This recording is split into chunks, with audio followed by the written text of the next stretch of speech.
This is the Russian military base, Baltimore, Voronezhskaya Oblast. The kaboom happened this morning. Russians are filming those videos, publishing online. That's why we have those. The sirens are on a full-scale alarm. The special military operation goes according to plan. And you know what? Ukrainian drones also visited Tuapse. Yeah, this is Tuapse. Something new is burning there on territory of the same port that was burning before. And you may see that some of the tanks, they're still okay. So there's lots of the job for Ukrainian drones. Ukraine will strike this facility regularly. It is already happening. I think it's 5th or 7th strike on Tuapse since the start of the war. And this is Taganrog, Russian Federation. The smoke is coming from the far distance. Eyewitnesses are satisfied. Okay, this eyewitness says that 2 of the missiles hit some of the facility, but it's hard to tell for this moment what particularly was hit. I hope to gather more information and maybe gonna tell you tomorrow more details. By the way, Tuapse was hit yesterday. We have this image showing some of the kaboom in the place. Yeah, it's very bad quality, but anyways, it is still burning. New volcano, it's very tiny, very small, but the critical part of the infrastructure also could be damaged. Also, Sevastopol was hit the last night, occupied Crimea and my hometown where I was born. And here the smoke is coming not from the building itself, but it is behind the building. As the local channels reported, the strike happened on the local headquarters of the Russian Black Sea Marine Fleet. The previous headquarters was destroyed by Storm Shadow missiles, I think back in 2023. And here we have the building of the Navy headquarters in Sevastopol, so before images and after. You may see that this facility burned down and Russia uses not the fire truck but a special water truck to eliminate the fire. Okay, but that is the usual water delivery. Do they have the issues with firefighting brigades? And this is the headquarters, the building itself, so it is gone. What Russia advertises as the strikes on Ukrainian decision-making centers or decision-making points, Ukraine does every day. And I would say that Ukraine is way more successful than Russia. However, we should expect Russian strike probably this night or maximum the next one. We have the warning from Ukrainian officials and the Ukrainian military. My friends, just a short reminder, please press like to this video just while you're watching it and also subscribe for the channel. Check your subscriptions. Sometimes YouTube may unsubscribe you for whatever reason, so it is very important, guys, like and subscribe. Okay, let's continue with the video. Russian mighty biker was driving his motorcycle in occupied Melitopol. He wanted to refuel his Iron Horse, which is of course not made in Russia, and he discovered that there is no fuel, 000. Everything is absent. Even diesel is impossible to fuel. Some other people helped him with refueling. They brought him the canister with the fuel and he paid, of course. Yeah, that looks like a Japan-made bike with a radiator. And this guy is 1%. 1% is not going to occupy territories. The fake Russian biker. And the story with the queues for the gas stations is like that. So it's the new stage of the crisis with the fuel in Russian Federation and especially in occupied regions of Ukraine. That's the big issue that Russia needs to resolve right now, but whether they have resources to do it, that's the other question. Alright, our channels are saying that Russia is considering the possibility of restricting exports of diesel and aviation fuel due to Ukrainian strikes on oil refineries. Yeah, it's definitely like that. Before Russia already restricted export of diesel. Well, I'm not sure about aviation fuel, but we're coming to the times of the end of 2025, then Ukraine definitely annihilated lots of the Russian refineries and there was partially a fuel crisis. Now it could be even worse because Ukraine again intensified the strikes on refineries and other oil infrastructure. And again we have fresh videos showing Russian supplies which are being cut far away from the front lines. This is the Russian UAZ vehicle which was used by the Russian army,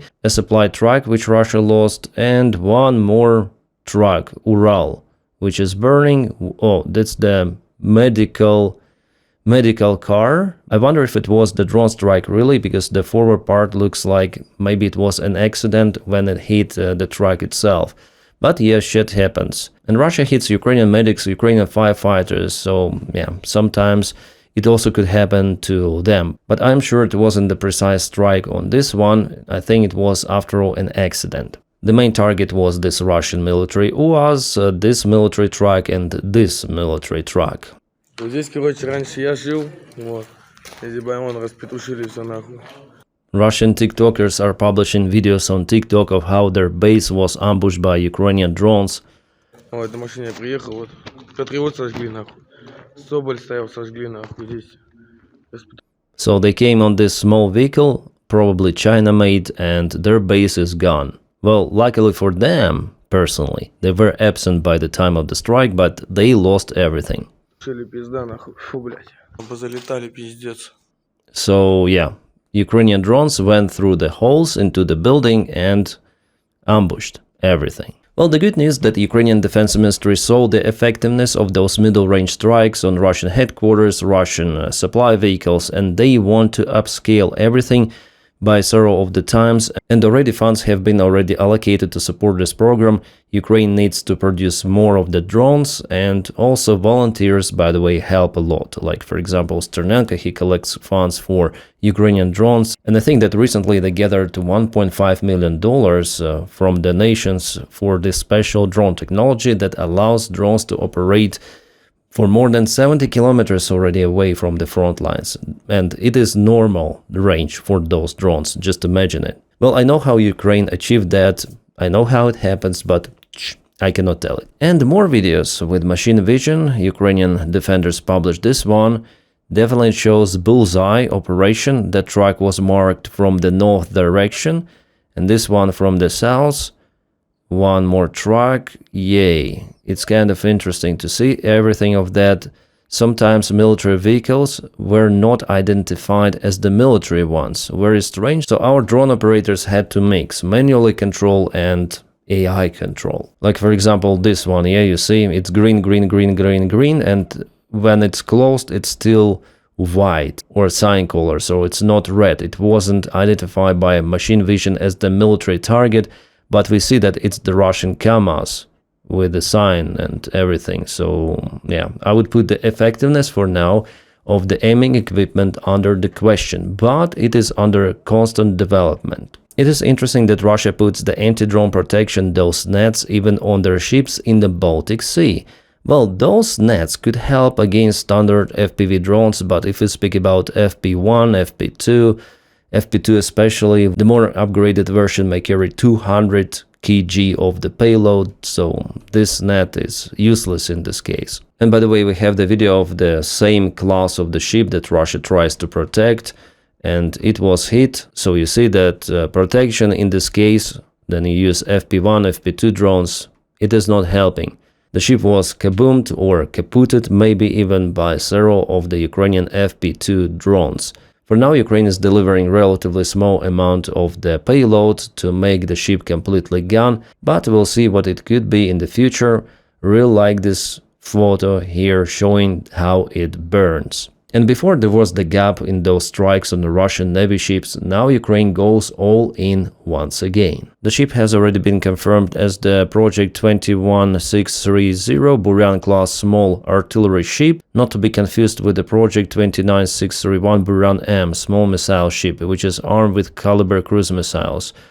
Okay, that's the difference. But in any case, the strike was successful, the ship was burning. Oh, the Wall Street Journal published an article that Europe is starting to think Putin will expand the war beyond Ukraine, and yes, there are some of the warning signs. They are coming not from the so-called experts like you see on internet, and not from the guys like me, YouTubers, who just have the public information, but this warning comes from the intelligence of multiple of the European countries, Baltic states as well. And because of this threat, Europe definitely thinks about how to provide logistics for at least 60,000 soldiers to be sent at once to the Baltic states to reinforce the defense in case of the Russian attack, let's say, towards Suwalki corridor or Estonia. Well, my opinion that Putin might do it. He might start some of the limited special military operation because he is not risking that much after all. He is sure that it will not escalate to the Third World War because NATO countries will not strike Moscow with nuclear weapons, so why not to try? I think now he leans more to the special military operation, potential one in Baltic states, because basically he is unable to achieve his political goals and military goals in Ukraine. The situation there is completely dead end for the Russian army, and it drags down the Russian economy. They have a huge deficit, the biggest deficit in the modern Russian history. It's roughly 5 trillion rubles per year. Now it's roughly 11 trillion rubles totally, and they cannot cover it. Especially right now, when Ukraine applied some of the oil sanctions, so the Russian economy's stagflation stagnation may lead to the collapse of the Russian regime after all. The same thing as it happened for the Soviet Union. Then the Soviet society was dissatisfied with the Soviet regime that much that they nailed it down. So it was internal collapse of Soviet Union, and I believe that Russia will follow the steps of the Soviet Union and it will collapse after all. It's just a matter of time. With the war in Ukraine, we are witnessing the agony of the Russian Federation, but it is still dangerous, and Putin might try to save the military situation for him and present some of the victory and attack a NATO country. Not full scale as Ukraine, but some of the limited operation could be done. And in this article that I'm telling you, the Wall Street Journal, they're telling about this potential scenario. And the Ukrainian officials are also thinking maybe to deploy some of the group of the soldiers just in case to also boost the defense of the Baltic states, especially Ukrainian drone operators. You don't need really many of the drone operators to stop initial Russian attacking convoys if they would try to penetrate as they did in Ukraine. Remember those convoys in Kiev Oblast and so on. So it could have been stopped by Ukrainian operators with enough equipment. Especially the majority of Ukrainian people do support the deployment of the forces to Lithuania, Latvia and Estonia. So more than 60% for sure, and just 33% are against. So Ukraine may share this experience with our friends from Baltic states. 3 броника на 6. Все калеки. Это просто пиздец какой-то. Yeah, Russia is in lack of supplies. This Russian soldier tells that they don't have enough equipment, they don't have enough protection. Russian army definitely struggles, but they keep their reserve army as well. For example, Leningrad Oblast has roughly 70,000 troops just in case. So Russia has resources, but for the tactics which they use in Ukraine, those kind of the guys for now are enough to put some of the flags in some of the settlements which they try to capture using these infiltration tactics. Alright, Estonia together with Ukraine are testing the new drone interceptors. So this video was filmed in Ukraine, and just to look at those interceptors. Some people say that those are jet-engined interceptors, but no, this is the rocket engine. It is visible from this video. It's not the jet engine. Jet engine, well, just look at some of the model of the airplane, the radio control ones, and then some people fly those as a hobby. It's different. This is a missile, which is still equipped with the standard motors, but flies very fast and still is controllable. This drone interceptor might be successful even against fast-flying cruise missiles. So you might see the attempts of our allies and of Ukraine itself to develop some of the technologies, but only practice might show whether the solution is definitely effective or not. Anton Gerashchenko, who is the ex-official of the Ministry of Internal Affairs of Ukraine, posted the article about the tensions growing and how Russia tries to intimidate Baltic states, copy-pasting anti-Ukrainian propaganda. So Russia is launching a new phase of pressure on the Baltic states. Moscow has announced its intention to appeal to the International Court of Justice over the suppression of the rights of Russian speakers in Latvia, Lithuania and Estonia. The same stuff was happening in Ukraine, and Russia is using initially some sort of the legal leverages to show that, oh, you see, this is Russophobia, and we tried everything, all of the international organizations, but it's useless, so we entered with our military. This is the narrative which they spread in Ukraine before. So in reality, this is another element of systematic effort to build a legitimacy framework for the possible intervention Exactly what I told you. So Moscow's rhetoric is standard language bounce, Russophobia, and anti-Russian rhetorics of those countries. They used it in Georgia 2008, in Ukraine, and so on, so on, so on. The current campaign against the Baltic states is not a diplomatic episode. It is a methodical construction of an infrastructure within which any future escalation can be presented as not an aggression, but as forced protection. This is exactly how Russia acted before, and here we have the map. I guess it was published a couple of weeks ago by some of the media source. I'm not sure which one, probably Bild. They're also hinting this possible intervention into the Baltic states. Well, I see that rhetoric is basically escalating from the Russian side, and since Russia is unable to achieve its goals in Ukraine, I see that they are changing their vector of aggression, at least in their media. But at least for the nearby future, no worries, because there is no movement of the Russian troops closer to NATO borders or into Belarus massively, as it was before the full-scale attack of the Russian Federation on Ukraine. So we'll know about it in advance, about the possible attack of the Russian army on the Baltic states, and NATO will be, I hope, warned, and they will allocate enough forces for defense. I hope it will not happen, but just in case, NATO should be ready. Alright, so Ukrainian military intelligence officials confirmed that negotiations are ongoing about the exchange of the prisoners of war. It was promised, even by Donald Trump, in his message that he confirmed that there will be exchange 1,000 on 1,000, and it was the main reason for Ukraine to agree not to strike the Moscow on May the 9th.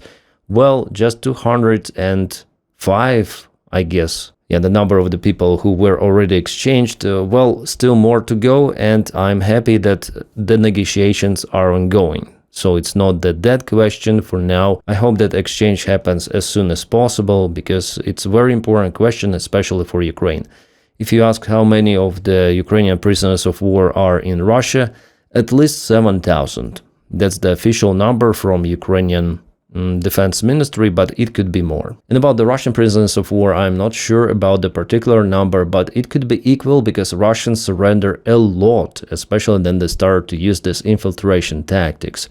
To avoid the imminent kaput, they go and surrender. And here we have the most recent video where Russians decided to surrender to Ukrainian soldiers. Firstly, to the drone, you see they're coming. One soldier puts the AK rifle on the floor, on the ground, and then others. So totally 4 surrendered to Ukrainian forces. Ukrainian soldiers later on came, they called them to lie down, and one by one they were taking Russian POWs from the place. Nice job! And those Russians will be secured, fed, medical attention is the usual thing, and of course McDonald's. Right guys, that's it for now. Please support my job on Patreon if you can. The link for it is in the video description right below, or join my membership on the YouTube channel by pressing button join if you watch me on the YouTube. Thank you guys so much for your kind support. With it, you are making this content possible. My friends, please also don't forget to press your like and subscribe for the channel. I wish you all a peaceful sky wherever you are, and have a great time.